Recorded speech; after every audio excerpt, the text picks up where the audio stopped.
Guys, প্রথমে তোমরা এই ভিডিওটা দেখে নাও, তারপরে এই ভিডিওটার ফানি কমেন্ট গুলো পড়বো। আরে কাজুদার ভাইরাল ম্যানেজার এখন মিষ্টিদির নতুন হেসেল, তুমি কি মাংস রান্না করছো নাকি? হ্যাঁ, চিকেন রান্না করছি। ক কিলো চিকেন আছে? এখানে 3 কিলো চিকেন আছে। ওরে না, তা কেমন লাগছে মিষ্টিদির এখানে রান্না বান্না করে? খুব ভালো লাগছে। ভালো লাগছে? হ্যাঁ, খুব ভালো। তাহলে আজকে তো কাজুদার ওখানে থাকার কথা, আজকে এখানে চলে এলে হঠাৎ করে? কাজুদার দোকান বন্ধ, তাই মিষ্টিদের দোকানে এলাম। और शुरू करते हैं बिना किसी बकचोदी के। ম্যানেজারের পেপে আজকে ছোট লাগছে কেন? বলেন কি? অল্প বয়সে অতিরিক্ত সার্ভিস দিয়েছে।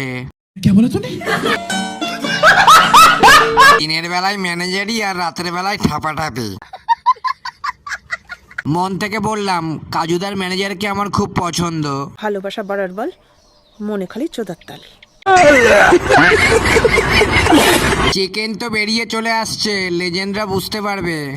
कौन है ये लोग, कहाँ से आते हैं ये? अगर तुम लोग नए हो तो सब्सक्राइब करो, वो जो लाल वाला बटन है उसके साथ स्कैम करो या फिर महफिल जमाओ, मुझे नहीं पता, बस क्लिक हो जाना चाहिए।